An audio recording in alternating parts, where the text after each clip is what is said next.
Chinese Vice President Wang Qichan is currently in Egypt. The Vice President landed in Cairo Friday evening. He then went to Luxor city where he met with the governor. Mr. Wang is expected to hold meetings with President Abdel Fattah el-Sisi, who just wrapped up a successful state visit to Sudan. They will discuss boosting agricultural ties as well as signing a number of agreements. Let's head straight to Cairo now. CGTN's Yasser Hakim is following the Chinese Vice President's visit in Egypt. Yasser, Egypt seems to be on good terms with the world's economic superpowers, the US and China. What is the central attraction for both of these countries to Egypt? Well, we have to go back until the 1970s. Egypt had changed its policies whereby after the Camp David Accord, it has heavily depended on the U.S. As the main ally in the region, Egypt, and depended on the U.S. economically and military-wise as well. However, the policies of the U.S. have been unpopular in the Middle East for many years, especially concerning the Palestinian-Israeli conflict. And in 2013, in particular, the U.S. administration did not welcome the uprising that ousted the former President Mohammed Morsi and the outlawed Muslim Brotherhood from power.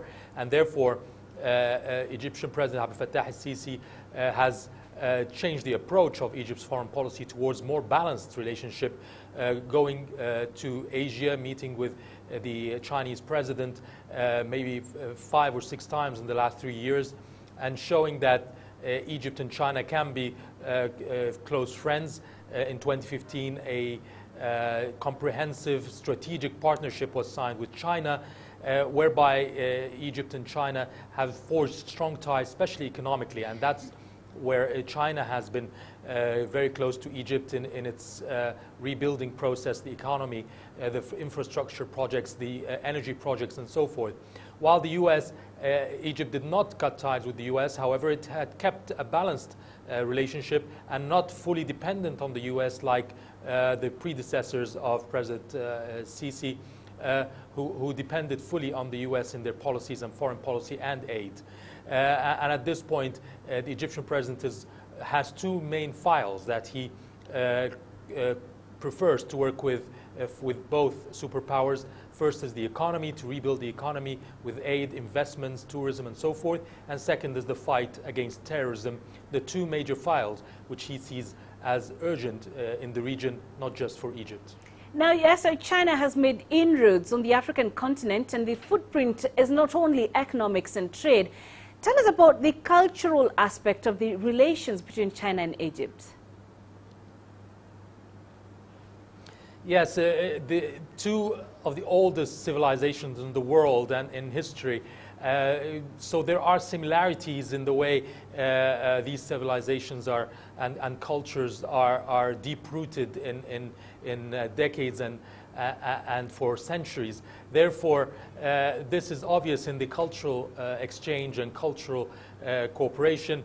There was the Culture Year in 2016 and 2017, the Egyptian-Chinese Culture Year, where extensive cultural events took place from both sides.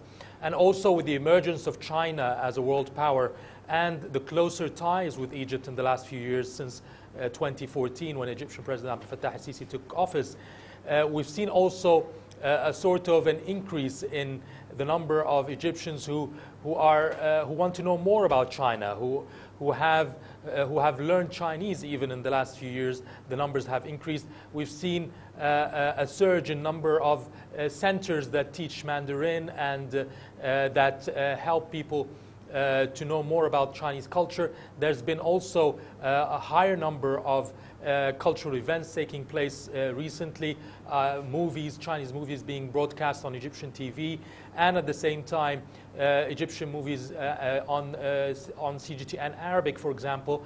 There's also other issues such as the Confucius Center, and this is a center that has been inaugurated by the Vice President of China, Mr. Wang, in Luxor 2 days ago, a new learning center to teach Mandarin Chinese in Luxor for the first time.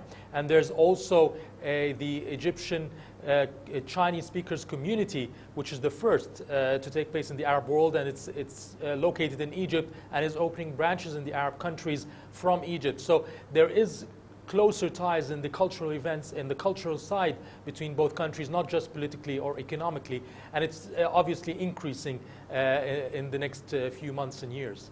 And finally, Yasser, tell us what to expect from the Chinese Vice President's visit as it starts officially today.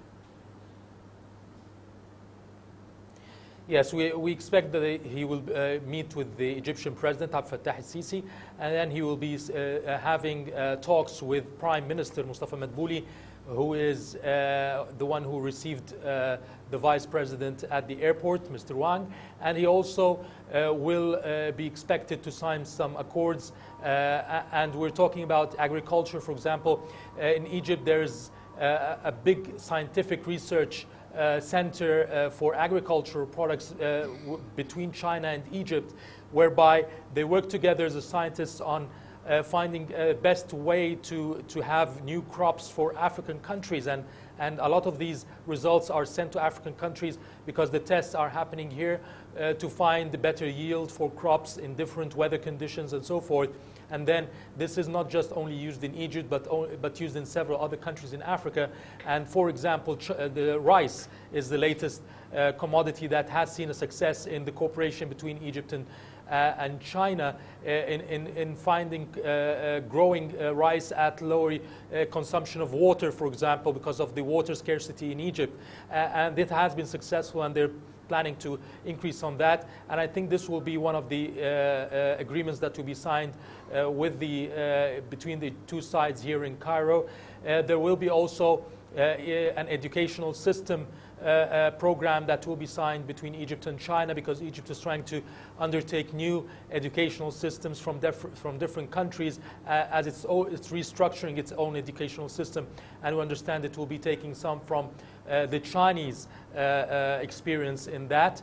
There's also going to be some kind of exchange in the antiquities side. We still don't know the details, but there will be an agreement with the Ministry of Antiquities, probably concerning tourism, or maybe sending antiquities to China and vice versa to be showcased in both countries. So that will be all expected to be announced later in the day. All right, Yasser, we appreciate that update. Thank you very much for joining us, Yasser Hakim, live in Cairo.